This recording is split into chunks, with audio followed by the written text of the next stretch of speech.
Hello, everyone, and welcome back to Beyond the Ballpark. Hope you all had a very happy holiday season, but of course, we are back, and we are back with one of my favorite people. He is officially a guest now. I mean, you may have seen his amazing graphic work for us, but now he steps on to the show behind the mic. It is Dylan. It is so good to have you here, Dylan. Thank you so much for taking the time. I'm so excited to be here. Thank you for inviting me. Obviously, happy holidays. I hope you guys watching had a Merry Christmas or a Happy Hanukkah, and I hope you have a great New Year that's coming up, I think, tomorrow. But yeah, super excited to be here. Thank you for having me on, Pat. Of course. We had to get you on. You're making waves in the sports media realm.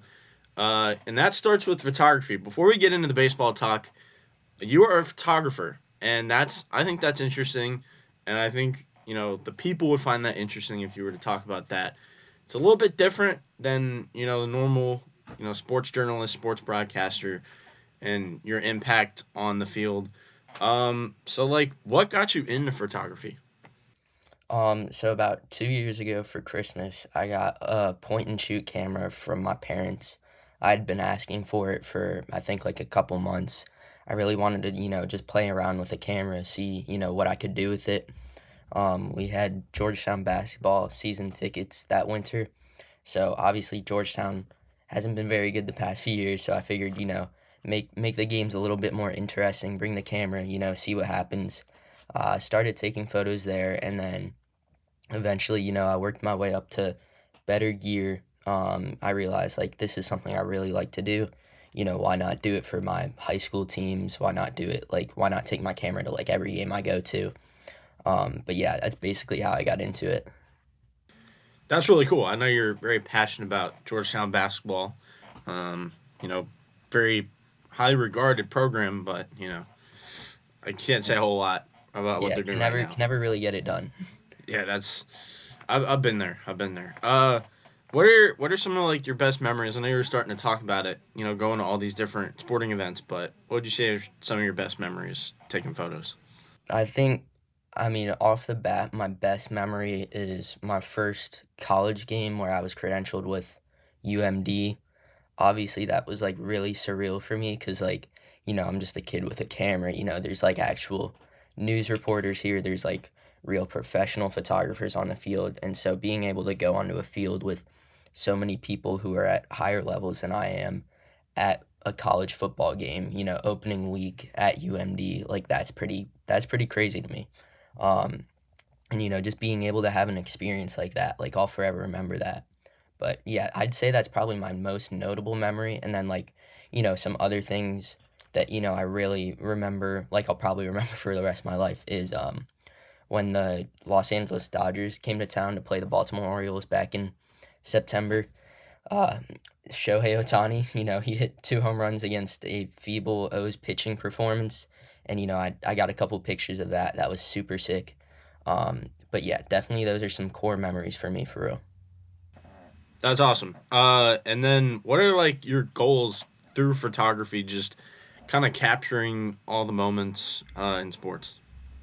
Yeah, I think if I have any goals when I'm doing it, it's just to, sort of tell a story and, bring an event to life because that's what you got to do in sports. Journalists obviously can use their words and write like, beautiful articles about what happens in a game, what the emotions were. But when you do that for social media or like visually, you have to be able to, create an image that represents what happened. So like, I mean, I was on the phone with one of my friends the other day. His name's Sean Flerkowski. He went to sports broadcasting camp in Baltimore, and he was asking me about the camera stuff as well. And I said, for example, let's say it's a Bears and a Packers game. If the Bears beat the Packers, an image you would want to get to, sort of convey that is, maybe Caleb Williams goes over to some Bears fans at the end of the game and wears like the cheese grater hat. And you obviously want to get an image, something like that, that represents what's going on and like has some personality to it. Yeah, and I could say that the Ravens definitely had that out against the Packers on Saturday. I know this isn't a football podcast, but Derrick Henry 4 touchdowns, and they had it out. So that's pretty cool. And so what? Just take me through the process of what it's like to just take photos. Obviously you got your camera at the sporting event. You're taking them. You're taking the photos. And what goes into it? After that, what's that step by step look like? Yeah, so after I get all my photos taken, I do try like and stay a little longer after the game, like at Sherwood High School where I go to. Um, since we're on the field, we can stay on the field a little bit after the game. I have some friends who play football on the team, I try and go talk to them, maybe we get a couple photos or like some more personal stuff.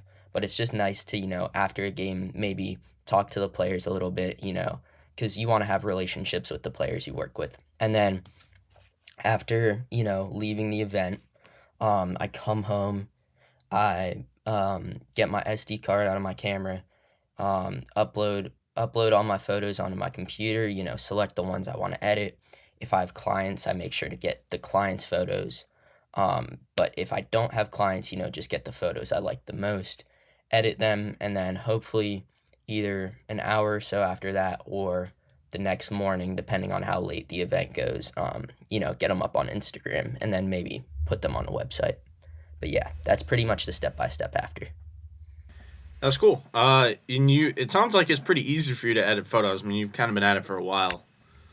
Yeah, so yeah, the trick is to just use your Lightroom presets. Lightroom's just one of the photo editing apps that a lot of people use, but presets make it easy to edit your photos, get them out quickly. But yeah, overall just a nice and I mean most of the time it's simple. Sometimes it can be a little complicated, but a nice and simple post game process.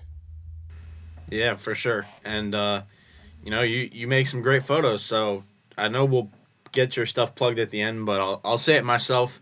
This man takes amazing photos, so please check him out if you can. He's done a really good job. So yeah, we'll allow you to plug your social medias at the end.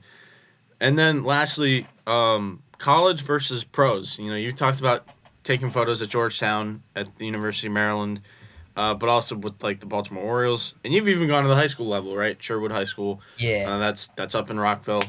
What is that like? Just working at all those levels, and is like, do you have a favorite out of any of them? I mean, I'd say personally, obviously taking photos on the field for college is like super sick and like the same for high school. But if there's something I always love to do, it's going out to Camden Yards on a nice Sunday afternoon and just, getting in the lower bowl, taking some snaps of like professional athletes and, just getting, a taste of what professional sports photography is like. Like obviously I'm not going to be down in the photo well.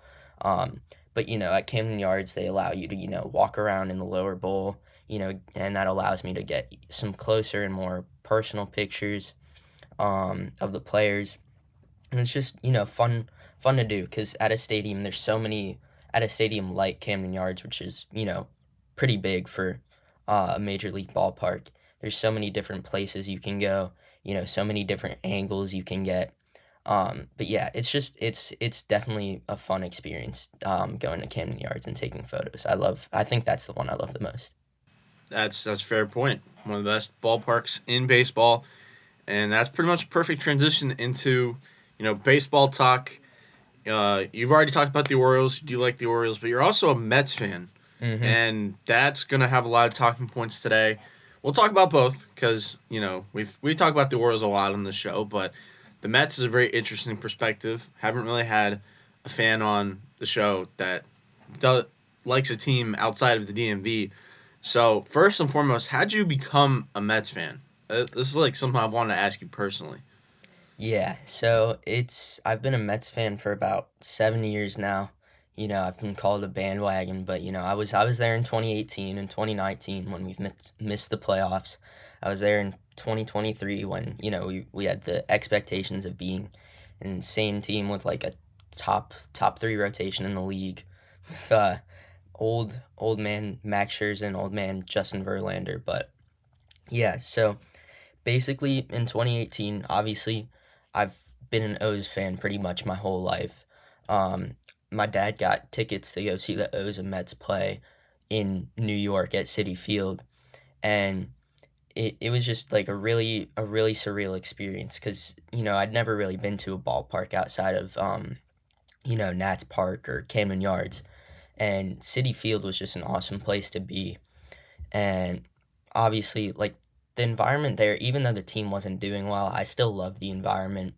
um, Obviously, Brandon Nimmo was on the team back then, and I saw him.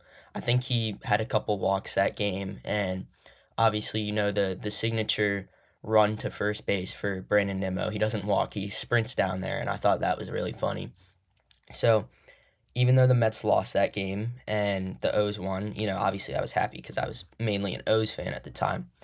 But the Mets just still somehow left like an impact on me. So my dad and I, we started watching, the games through MLB TV more, and just started following the team more. And then obviously, you realize, like, once you watch them a lot, Mets are a franchise that goes through a lot of pain. So you're basically gonna become loyal through that. And you know, I guess, yeah, all it took was a game, and just started watching more and more, and eventually became a diehard Mets fan. But yeah.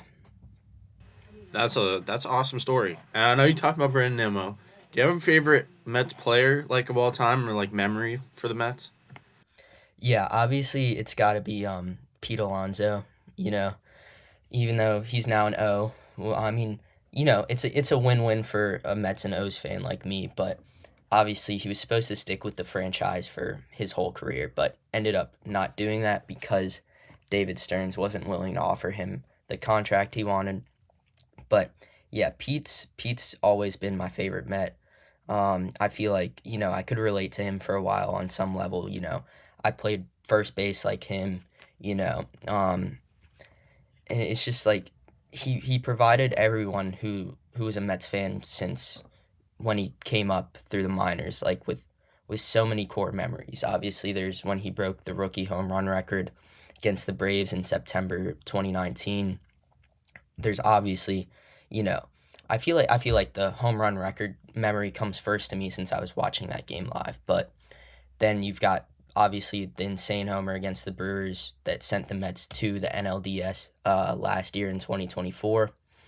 But yeah, he's always been a lovable guy in the franchise. He's gonna stay that way. It's not like he's a traitor to any of us Mets fans.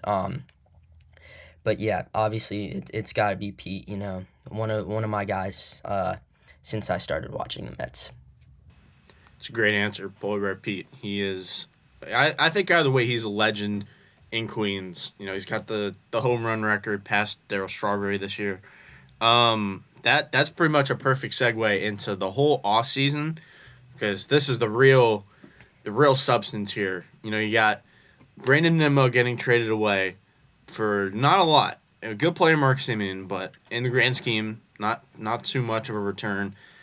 Jeff McNeil gets traded for essentially nothing. Hmm. Edwin Diaz leaves for the Dodgers, 3 years, $69 million. Pete Alonso does the same thing for the Orioles, 5 years, 155. Pretty much the whole core of the team being ripped out by the front office, David Stern, Steve Cohen. What has been your reaction to that, and just emotionally the toll it has taken on you? Yeah, so I think once McNeil got traded, that sort of wrapped up the clearing of the house. I guess you could say, of the 2025 core. I mean, if I'm being honest, I really sort of expected to see at least two of those guys go in the offseason. I mean, McNeil was definitely one of them. It was obvious he was going to get traded. And, Nimmo and Alonso, like, really surprised me. Never really expected to see the day where Brandon Nimmo would get traded after signing, like, a lucrative deal. I think it was 8 or 9 years back in the offseason in 2022. But I definitely think the surprises to me came from Diaz and Alonso. Alonso, like previously mentioned, he's a franchise guy. Someone you want to be a Met for their entire career. and then Diaz had arguably the best year of his career last year. I believe National League Reliever of the Year, and he's always been in the Mets bullpen for the past 7 years. So it's surprising to see someone like him, who's been a Met for so long, just leave. So I wouldn't say I'm like completely shocked by these moves. I feel like once Pete immediately opted out after the missed the playoffs, it was clear he was, searching for that bag, searching for, a grand amount of money. So, I mean, it's definitely still a surprise to me. Um, you would expect Steve Cohen to be a little more aggressive trying to retain Alonso or Diaz. I mean, the Mets only got outbid by 3 million to the Dodgers, but in the end, it looked like Diaz just wanted to go to LA. Um, but yeah, overall, you know, it was a sad 72 hours where Alonso and Diaz left, but the way the Mets season ended last year, it was obvious things were gonna have to change. I mean, not as drastic as Alonso and Diaz leaving, but the core had to get shaken up. But it's still kind of surreal to me. That's a fair point. I think with Edwin Diaz, like $23 million for a closer is a steep price. I'm not going to sugarcoat that. And the Dodgers were the only team that could pony up for that. The Mets Mhm. could have, but I think it's a smarter business decision, and baseball is a business, which is kind of a tough reality sometimes. But it is a smart business decision to maybe pivot, go in a different direction. Right? These guys are getting a truckload of money in general, not just Diaz.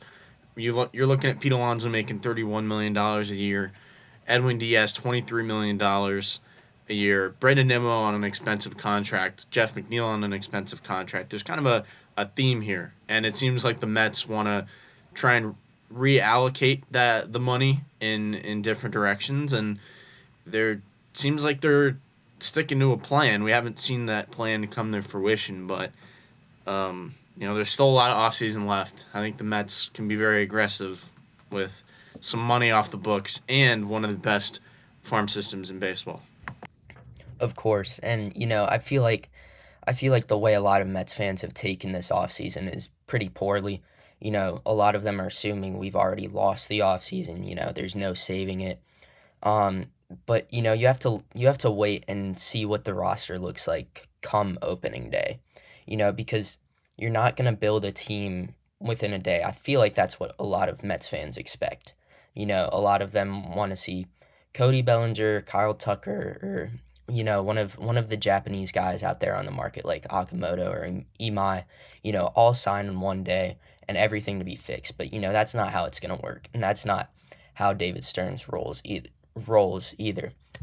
David Stearns has been known to be a guy who, you know, likes to spend money, on areas that are needed. So I don't think that's going to be the offense as much. He's going to definitely spend towards the more defensive end. Whether that's Cody Bellinger because he has a great glove in left field and has versatility as well at first base. Um, but yeah, David Stearns is not going to make a huge, huge splash. Kyle Tucker, that's out of the question. Kyle Tucker's not going to sign with the Mets. And the fact that a lot of fans expect that is kind of lucrative. Um, but overall, I would just say whatever the Mets do, they're gonna fix the team. They're gonna bring in a new core. Maybe it's not as good as what it was in 2025, but that's gonna have to be seen at the end of the 2026 season and whether the Mets make the playoffs or not. I think smaller moves like Jorge Polanco, those can go a long way for the team. I noticed Polanco was a free agent. At the end of the World Series, looked at the free agent class and was like, wow, this guy has a lot of potential. Because when you look at his numbers, he should be getting paid a bag. He had a great year with the Seattle Mariners last season. Came up clutch in the postseason for them. Had that walk off hit against Detroit. Um, but yeah, I think whatever the Mets do this offseason, it's not going to be crazy, but it will improve the team. Yeah. So you talk about the Polanco move. He's going to be learning first base. It seems like he's going to be the guy over there. But I think the Mets are also hoping to backfill some of the positions a little bit. Maybe not just spend, but also maybe a bounce back from a Mark Vientos, maybe another step forward from a Brett Beatty, former top prospects. Um, do you think that the Mets will be more active in free agency or the trade market? I would say I strongly believe that the Mets will be more active in free agency. David Stearns has been known, with the Mets to not want to trade away big pieces of that farm system. Some guys like, Tarek Skubal, Freddie Peralta, their names have been thrown out. Joe Ryan, Jaron Duran. And I mean, as much as, any Mets fan would love to have one, if not more of those guys, David Stearns isn't going to give up the prospect capital for them. He highly values guys like, Jonathan, Carson Benj, Brandon Sproat. I'm not going to say Nolan McLean because he should be off limits no matter what, no matter who you're trading for. Um, so that's why I think David Stearns will definitely go into the free agent market and dig deep in his bag. Find some guys who aren't as well regarded, like not like a Kyle Tucker or Cody Bellinger, but maybe someone who can play some good defense, someone who provides you with a little bit of offense as well, because the Mets need to supplement their lineup right now.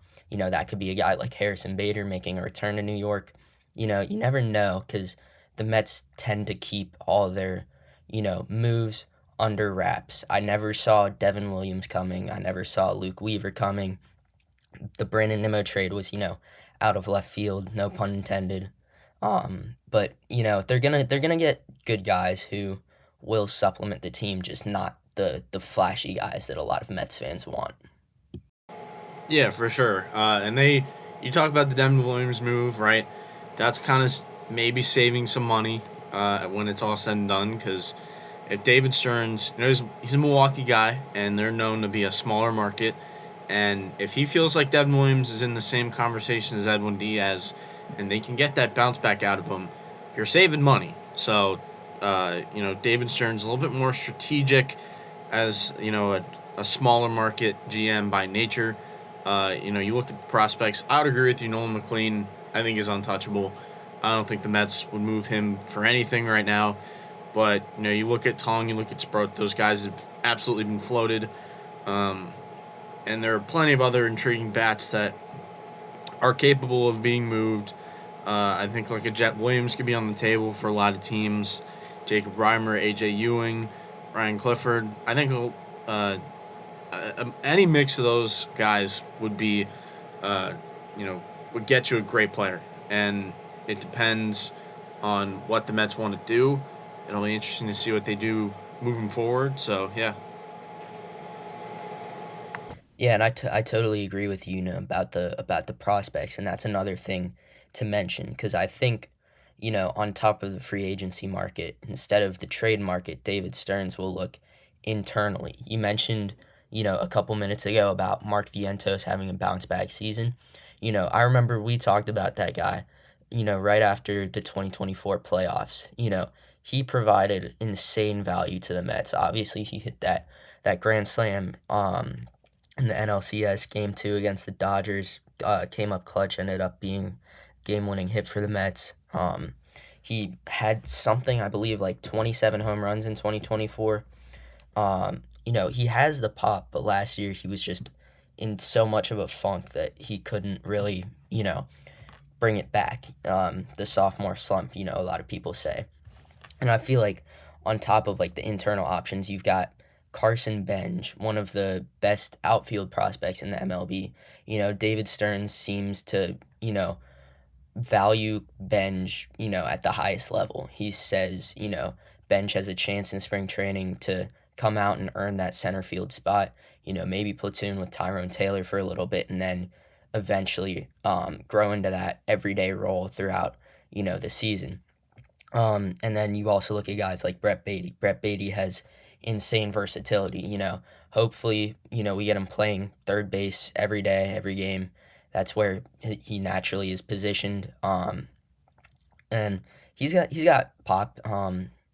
Obviously not as much as Mark Vientos or Francisco Alvarez, but you know, Beatty can provide some good offense at times. He can be a little streaky, um, but overall he's a highly valuable guy to this Mets team. Someone you probably wouldn't want to give up and give him like another year, see how he does, because I think he's at his breaking point. Something's got to give.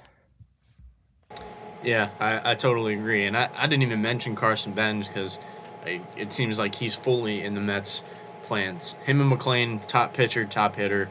Um, so, yeah, I think you got to hope on some of the younger guys taking a step forward or on a bounce back like Vientos and Beatty.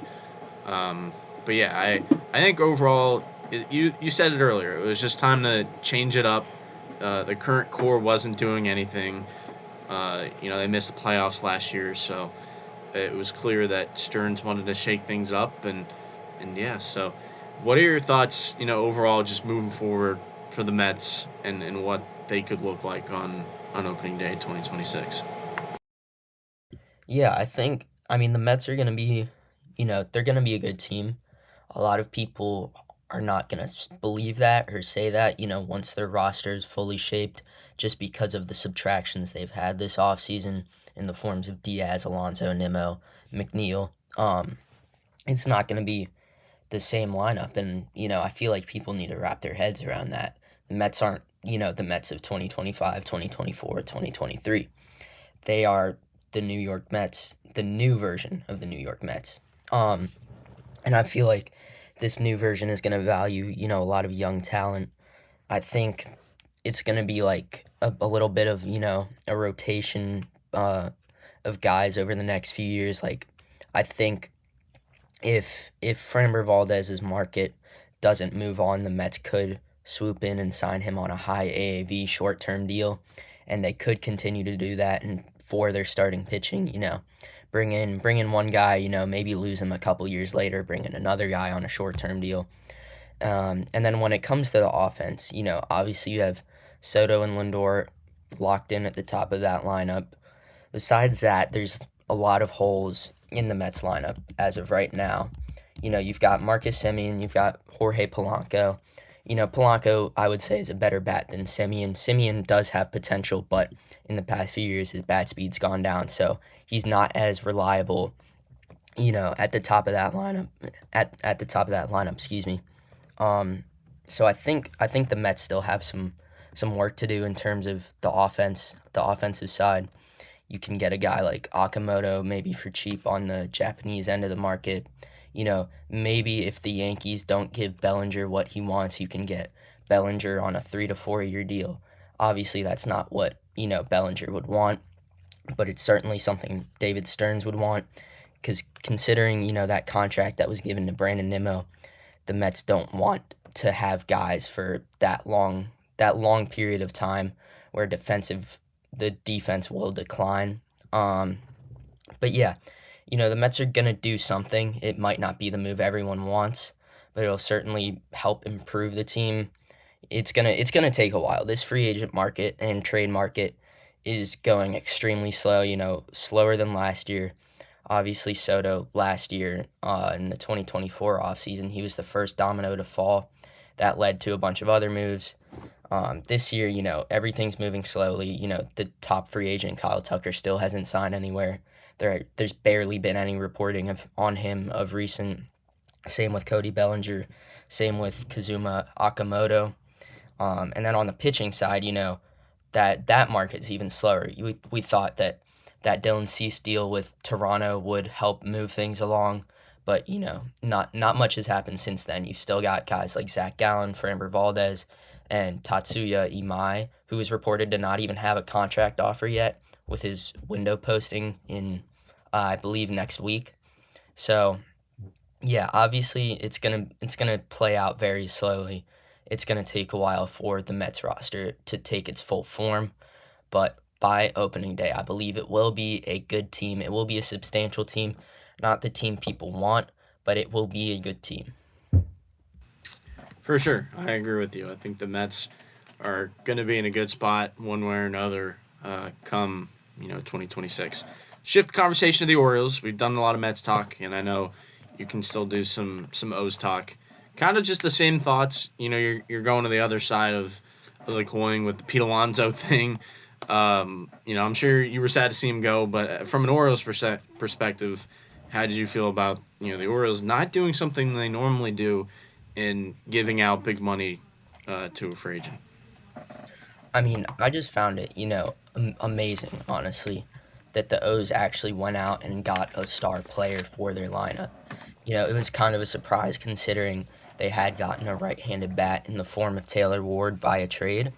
You have guys like Adley, Gunner, Westberg, Basayo, who can all help supplement the offense. So I don't think anyone really saw Pete Alonso coming, but once the report was out there that the O's had matched the Phillies' offer for Kyle Schwarber, 5 years, 150 million, it was pretty obvious that the O's were going to go after someone, whether that be Bellinger, Tucker, and Alonso, who were still on the market at that time. So I think it's a great move for the Orioles. It's going to get fans in the stands this year. Um, you know, Pete Alonso is such a great guy. He's going to be great in the Baltimore community. Obviously, it's going to be a change from New York. Less eyes on you, but it's still going to be a really good O's team this year. Um, but yeah, the O's offense looks so good on paper right now with Pete Alonso signing with them.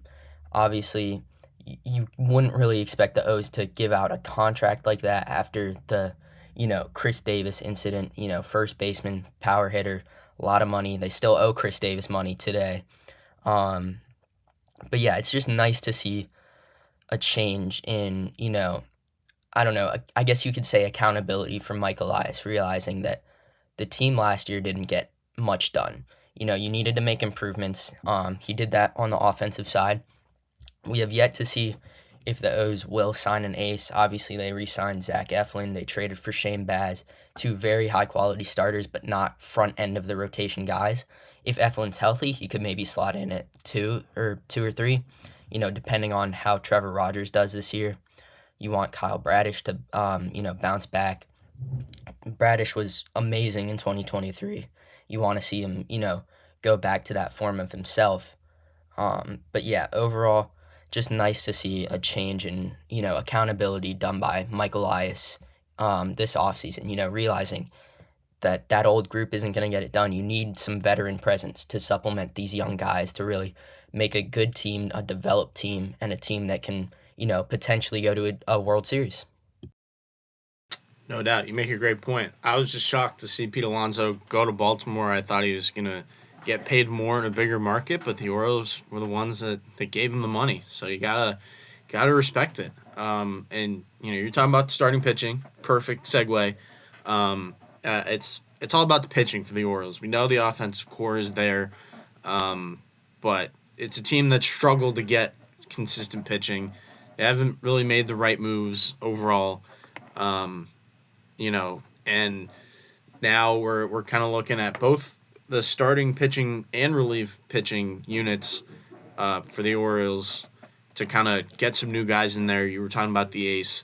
Who do you think that guy could be? Whether it's trade or free agency. I have an idea with what they could do, but what are your thoughts first?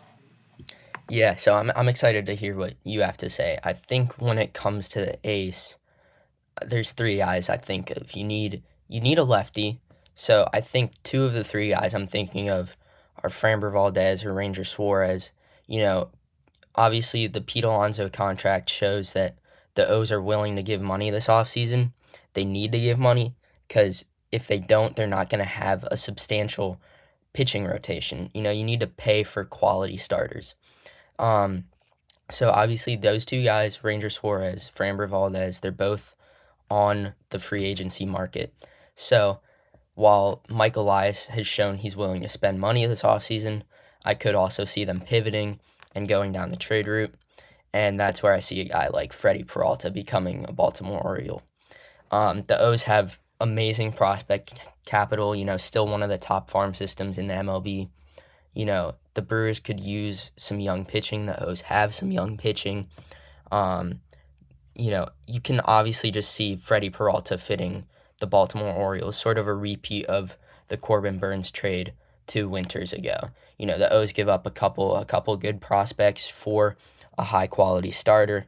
The Brewers actually get to put those prospects in their everyday plans. Obviously you saw Joey Ortiz, play shortstop for the Brewers consistently last season, and then DL Hall, obviously he got injured, but he came back. I believe he started a couple games for the Brewers last season, as well as coming out of the bullpen.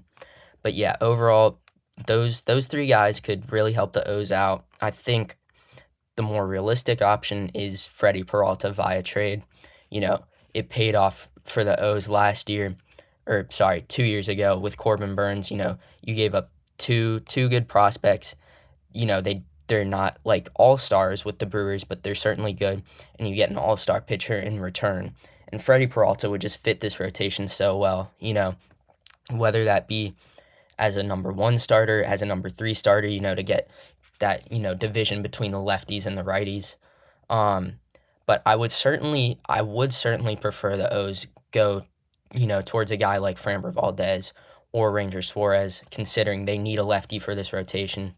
They have Trevor Rogers, who looked like Cy Young material last August and September, but you can't rely on him to do that again. Obviously, I would love to see Trevor Rogers go back to that form of himself. I think he's in the Cy Young conversation if, he returns to that form and stays healthy all season. But yeah, definitely need to get a lefty in this Baltimore rotation. Yeah, I agree with you. And you said it perfectly. You were talking about Freddie Peralta on the trade market.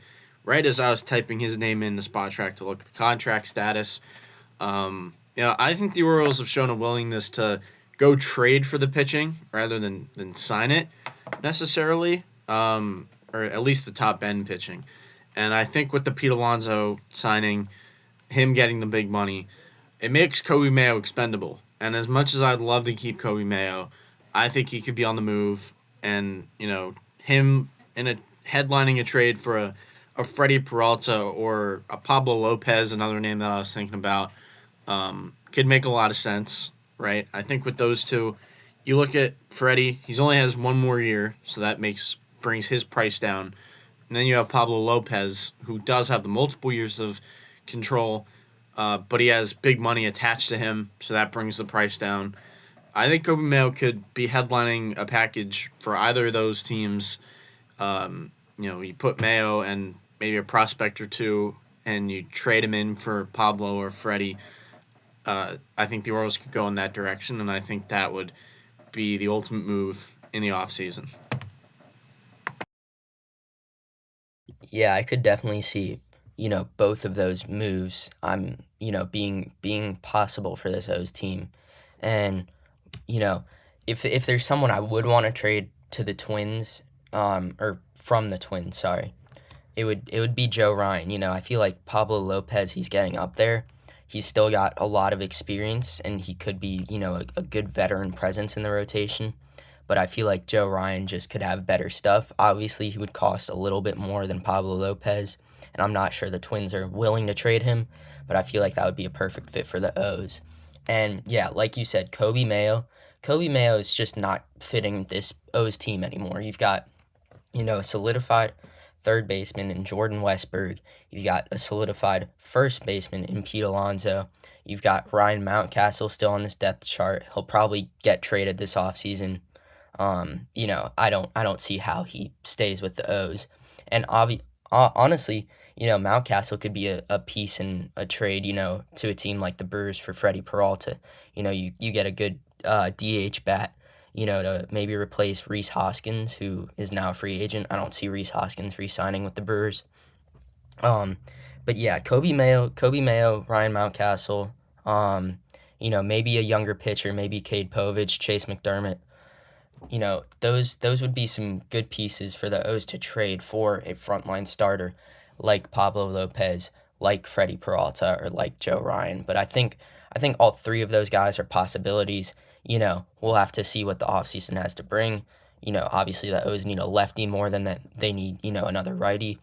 But obviously high quality pitching, both through trade and free agency. But I do really love your point about Kobe Mayo not really fitting the O's anymore, and he could be a perfect piece for a trade.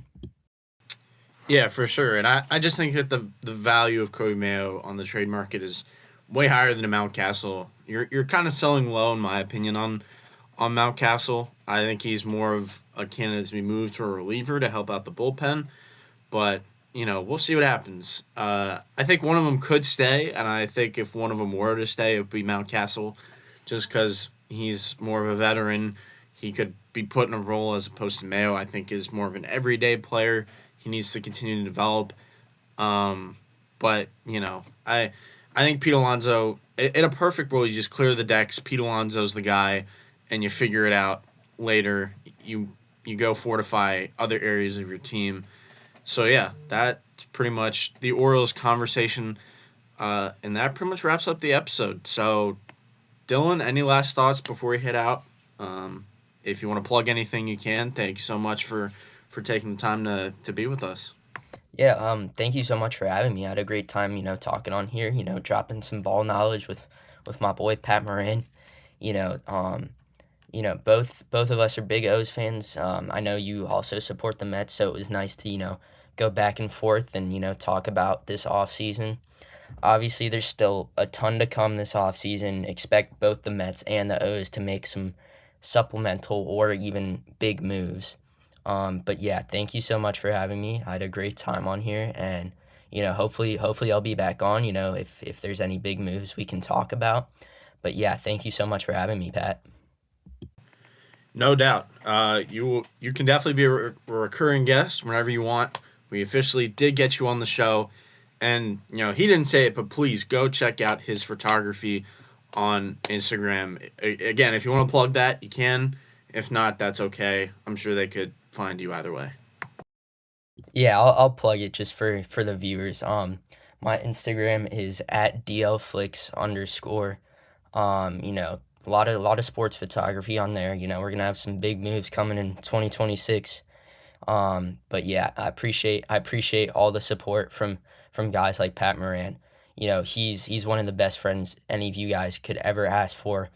Ball knower, supporter of the photography, supporter of the graphics. He's my goat. So I'm so happy to be on here and talking O's and Mets.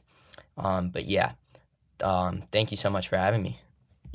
Of course, I would be willing to talk ball with you any day of the week. Um, talk ball with my goat. So, yeah, that pretty much does it for the episode. Thank you so much for listening. And with that, we'll see you next time.